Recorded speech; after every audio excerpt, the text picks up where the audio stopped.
Assalamualaikum warahmatullahi wabarakatuh. Halo teman-teman semuanya, kembali lagi bersama channel Misbar. Kali ini aku akan menceritakan film Kargo. Film ini bercerita tentang upaya manusia mencari planet baru, dikarenakan bumi sudah menjadi planet mati dan tidak layak untuk dihuni.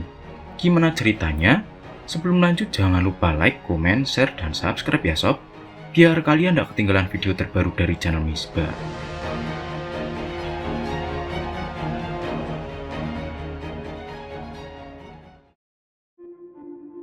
Sudah tidak ada lagi manusia tinggal di bumi tahun 2267. Hal ini karena wabah penyakit dan perubahan iklim, membuat tanaman tidak tumbuh.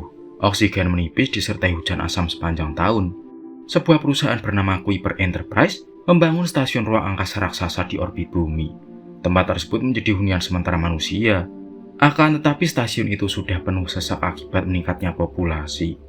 Perlahan-lahan orang-orang pun mulai jatuh sakit. Dan sekarang akhirnya menemukan sebuah planet indah bernama Rhea. Tidak semua diperbolehkan pergi ke sana. Hanya orang-orang yang memenangkan visa gratis dan punya banyak uang yang diizinkan pergi ke sana.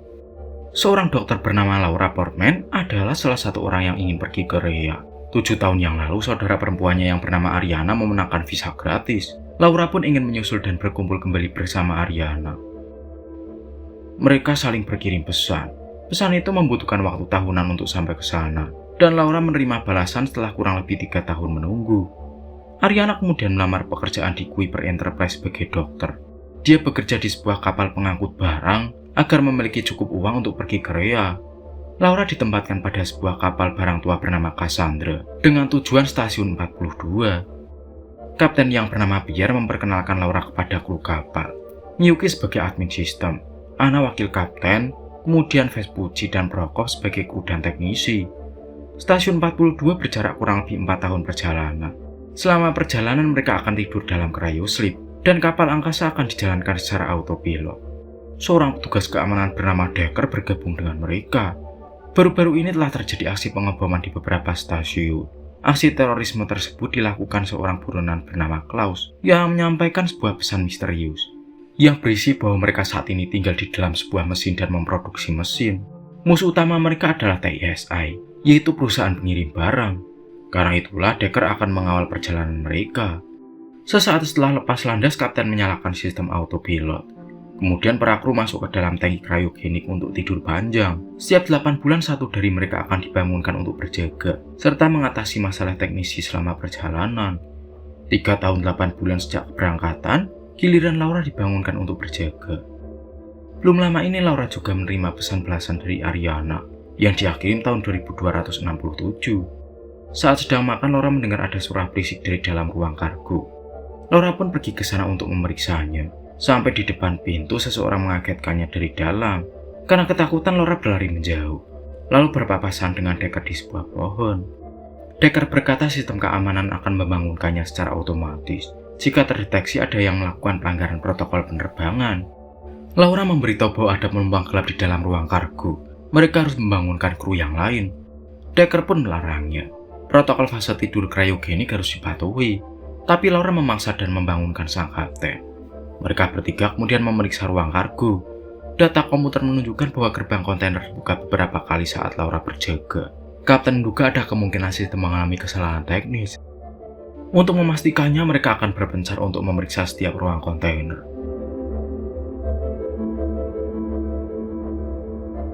Tanpa ada sebab yang jelas, kapten terjatuh dari atas dan seketika meninggal dunia.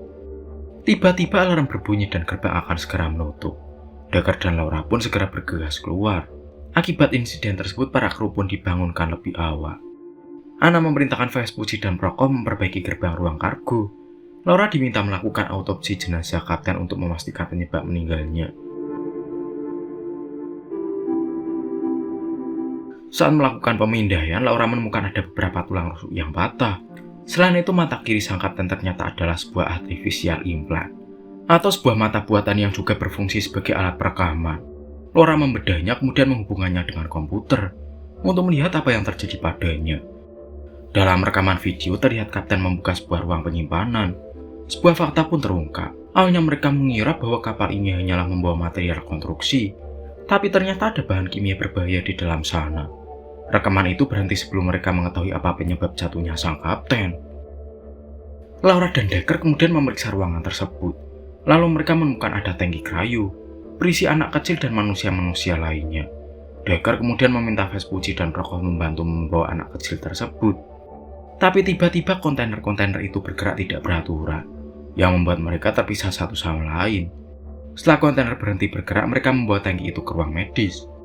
Anan diberitahu bahwa muatan kargo mereka adalah manusia, dan ada ribuan orang di sana. Anehnya seseorang sengaja membuat kontainer-kontainer itu bergerak agar mereka celaka. Ana berkata bahwa kontainer itu secara otomatis akan berpindah-pindah untuk mencegah pembekuan. Karena itulah sejak awal mereka dilarang mendekati kargo. Laura kemudian melakukan pemeriksaan pada anak kecil itu. Tapi dia kesulitan karena tangki tersebut tidak dapat ditembus dan alat memindai butuh waktu untuk membongkar sistemnya. Kemudian Laura bertanya kepada Decker sebenarnya apa stasiun 42 itu. Decker menjawab bahwa stasiun itu merupakan stasiun tanpa awak dan akan dibuat menjadi pusat transportasi. Sementara itu di gerbang kargo Vespucci dan Prokop mendengar ada suara. Prokop curiga sepertinya memang ada orang asing di dalam kapal ini. Namun Vespucci berkata kalau itu adalah suara mesin kontainer. Setelah berhasil membuka tangki, Laura langsung memindai tubuh anak kecil tersebut. Laura melihat ada jaringan anorganik di dalam otaknya. Sepertinya benda itu sengaja ditanam ke dalam tubuhnya. Decker lalu berkata bahwa dia pernah melihat benda itu sebelumnya, yaitu sejenis konektor virtual reality.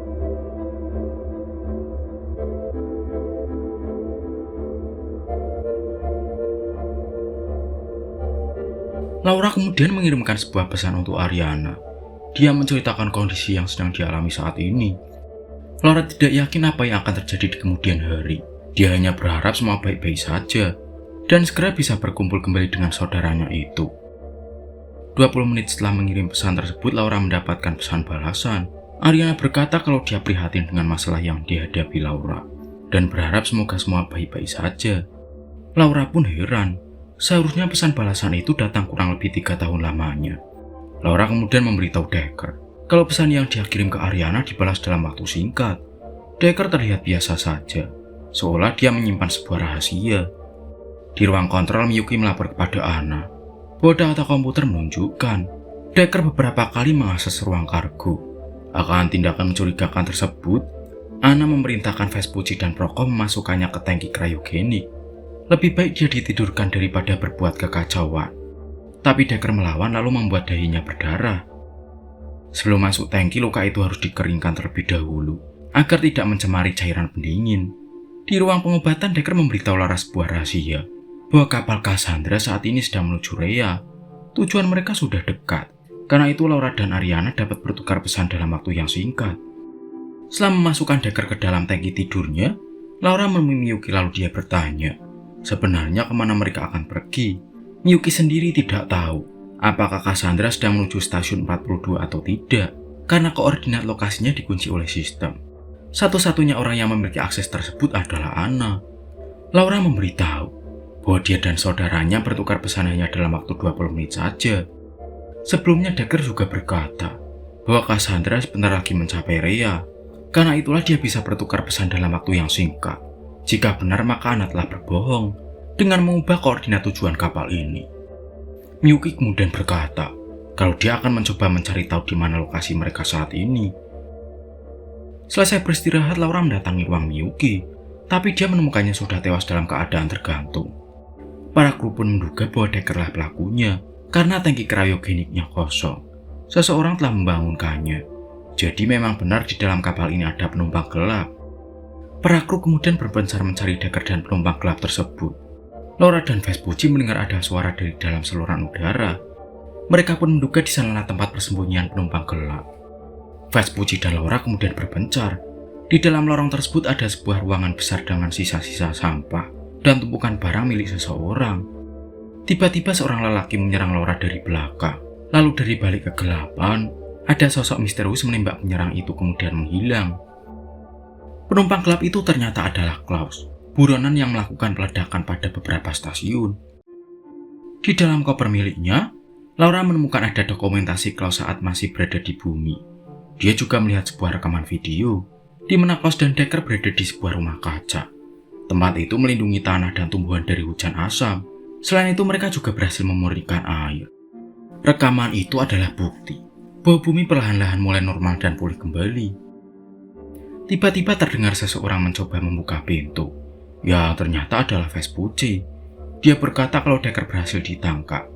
Seseorang yang menembak Klaus ternyata adalah Decker. Meski mereka saling mengenal, Decker terpaksa melakukannya setelah Klaus mencoba menyerang Laura, serta membunuh Kapten dan Miyuki. Fakta-fakta yang ditemukan Laura tentang bumi membuat mereka menyadari bahwa selama ini Kuiper Enterprise dan pemerintah telah berbohong. Mengapa mereka tidak dipulangkan ke bumi kemudian membangun peradaban baru? Ana kemudian memerintahkan Vespucci memasukkan Decker ke dalam tangki tidurnya, lalu meminta Laura mengembalikan anak kecil itu ke dalam kargo. Dia juga diperintahkan masuk kembali ke dalam tangki tidurnya. Karena semua masalah sudah teratasi, Ana akan mengambil alih tugasnya berjaga sebelum mereka kembali ke stasiun utama. Curiga kenapa dia diperintahkan masuk ke dalam tangki kriogenik? Pasti ada sesuatu yang disembunyikan Ana. Laura kemudian berniat menyerang Ana, tapi berhasil diantisipasi Ana. Sebelum mengembalikan Decker ke dalam tangki tidurnya, Vespucci bertanya apa yang dia ketahui tentang Rhea. Apakah saat ini mereka benar-benar pergi ke sana? Decker pun menceritakan apa yang dia ketahui. Ana kemudian memberitahu Laura bahwa mereka saat ini benar-benar menuju stasiun 42. Stasiun itu mengorbit pada sebuah planet bernama RH278. Ada kemungkinan planet itu adalah Rhea. Usaha kolonisasi di Rhea sebenarnya sudah gagal sejak awal. Mereka melakukan kesalahan yang membuat Rhea tidak dapat ditinggali. Lalu dibangunlah sebuah stasiun simulasi yaitu stasiun 42. Orang-orang yang ada di sana ditidurkan di dalam tangki kriogenik. Kemudian alam bawah sadar mereka dibangunkan. Mereka ditempatkan dan hidup di sebuah dunia virtual yang sangat indah, seolah-olah berada di planet surga. Tidak hanya itu, teknologi dunia virtual tersebut memungkinkan interaksi di antara mereka melalui antena yang memancarkan gelombang transmisi. Jadi semua transmisi pesan dari penduduk Rhea berasal dari stasiun 42 termasuk Ariana. Sedangkan kargo yang mereka bawa adalah orang-orang yang telah membayar untuk pergi ke Rhea tanpa tahu bahwa mereka telah dibohongi. Ana juga berkata bahwa semua kondisi tersebut hanyalah sementara. Mereka tetap berusaha mencari planet baru yang layak huni, dan Kuiper Enterprise menjamin mereka tetap hidup. Tiba-tiba Vespucci dan Prokov muncul dan menodongkan senjata ke arah Ana. Mereka kesal dengan kebohongan yang dibuat, lalu memasukkannya ke dalam tangki kriogenik. Setelah mereka mendengar informasi tentang Rhea, Vespucci dan Prokov memutuskan akan tidur dalam mode simulasi. Mereka ingin hidup di dunia virtual.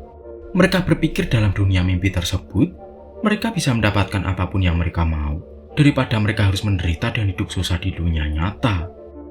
Kemudian di ruang medis, Laura mencoba akan menyadarkan anak kecil tersebut. Belum tentu dia akan bertahan jika dikembalikan ke ruang kargo. Semua kru kemudian berkumpul untuk membahas rencana mereka. Setelah sampai stasiun 42, pertama-tama Decker akan mencari di mana tangki cryo Ariana. Laura bertugas mencari di mana letak konektor simulasi untuk menghubungkannya dengan Ariana. Di tempat itu Laura akan mengirim sebuah pesan ke stasiun utama yang berisi kebenaran tentang Rhea. Setelah pesan dikirim, mereka akan menghancurkan antena pemancar. Sementara itu kargo di dalam kapal akan dipindahkan secara otomatis ke stasiun. Mereka harus cepat karena setelah proses bongkar muatan selesai, Cassandra akan secara otomatis lepas landas. Meski tanpa antena, stasiun itu akan tetap berfungsi. Orang-orang tetap akan hidup dalam simulasi. Hanya saja mereka tidak dapat mengirim pesan lagi. Decker kemudian memberitahu Laura satu hal penting. Ada jutaan manusia di dalam stasiun itu. Salah satunya adalah Ariana. Seandainya dia menemukan tangkinya, dia tidak bisa menjamin kondisinya dalam keadaan baik. Karena sudah terlalu lama Ariana tidur dan hidup dalam mode simulasi. Membangunkannya bisa saja membunuhnya. Setelah mereka sampai, Decker dan Laura bersiap keluar stasiun. Decker kemudian memberikan alat simulator yang akan dia pergunakan. Tiba-tiba anak kecil sebelumnya telah bangun. Laura kemudian membawanya ke kamar, lalu meminta anak itu menunggu. Sementara itu Vespucci dan Prokop pergi ke ruang kargo sesuai rencana. Mereka akan masuk ke dalam dunia simulasi, tapi ruang kargo itu tidak bisa dibuka karena aksesnya telah diblokir Ana. Vespucci terpaksa kembali untuk mengambil kunci milik Ana yang ada di kantong bajunya. Tapi dia tidak menyadari bahwa perbuatannya itu menyebabkan kontaminasi, dan sistem akan membangunkan Ana secara otomatis. Setelah mendapatkan kunci, Vespucci dan Prokov masuk ke dalam ruang kargo. Di luar stasiun, Decker memasang beberapa peledak pada antena pemancar. Lalu dia mencari di mana kira-kira tangki milik Ariana. Saat Laura sedang mencari konektor simulasi, tiba-tiba zat pendorongnya mati. Lalu dia menghubungi Decker agar segera menolongnya. Decker meminta Laura bertahan, karena dia berhasil menemukan tangki milik Ariana. Seperti yang sudah dia duga sebelumnya, kondisi Ariana sudah tidak memungkinkan untuk dibangunkan. Decker kemudian menyusul Laura, lalu memberitahunya bahwa Ariana sudah tidak bisa diselamatkan. Setelah mereka menemukan konektor simulasi, Laura meminta Decker untuk menghubungkannya dengan mode milik Ariana. Dia ingin menemuinya lalu mengirimkan pesan dari sana. Setelah terhubung, Laura terkesima melihat pemandangan indah di hadapannya. Lalu dia berjalan ke sebuah rumah. Di meja sebuah taman, dia menemukan sebuah alat komunikasi yang dia duga milik Ariana. Akhirnya dua saudara itu bertemu. Ariana sangat bahagia Laura bisa menyusulnya. Lalu dia berkata bahwa dia sudah mempersiapkan segalanya untuknya. Tapi Laura malah menangis. Ariana tidak mengetahui bahwa dirinya hidup dalam dunia simulasi. Terlebih tubuhnya sudah membeku. Dan Laura tidak akan pernah bisa bertemu dengan Ariana lagi di dunia nyata. Laura kemudian berlari ke tengah hutan. Menggunakan alat komunikasi milik Ariana, Laura mengirimkan pesan ke stasiun utama. Dia menceritakan segala kebohongan tentang Rhea. Rhea bukanlah tempat nyata, melainkan sebuah dunia simulasi, dunia virtual ataupun alam mimpi. Mereka tidak membutuhkan Rhea karena masih memiliki bumi. Laura menyaksikan sendiri bahwa bumi perlahan-lahan telah pulih. Setelah menerima pesan ini, Laura berkata bahwa mereka akan menghancurkan antena komunikasi, sehingga mereka tidak bisa lagi mengirimkan pesan. Hal itu demi kebaikan mereka dan orang-orang yang ada di sini.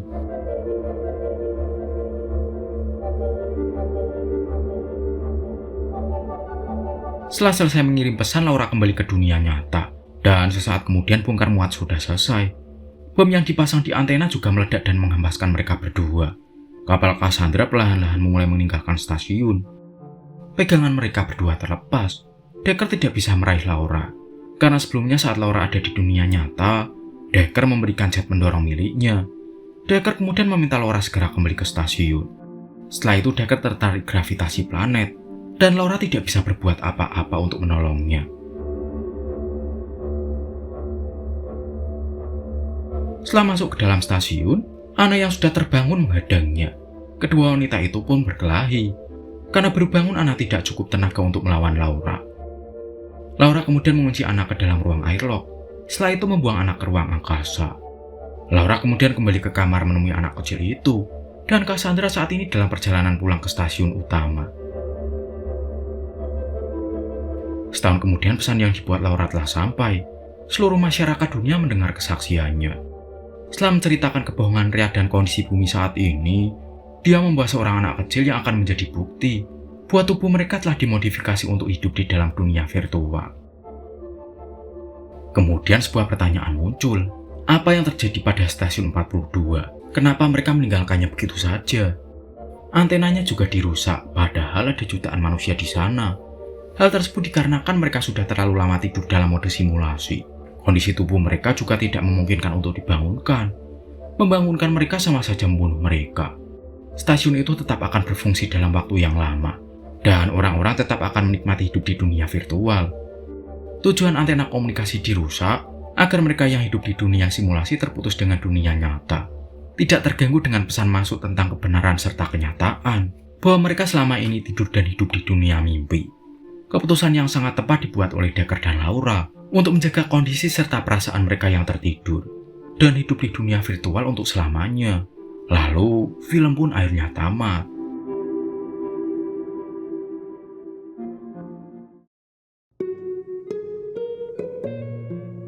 Nah, kalau kalian mending pilih mana? Hidup di dunia nyata yang kejam, atau hidup di dunia virtual dalam waktu yang sangat lama, tapi kehidupan di sana dipenuhi dengan kebahagiaan layaknya di surga? Komen ya sob. Sekian cerita kali ini, semoga kalian suka sama ceritanya. Jangan lupa like, komen, share, dan subscribe sob, biar kalian tidak ketinggalan video selanjutnya dari channel Misbar. Aku pamit, wassalamualaikum warahmatullahi wabarakatuh.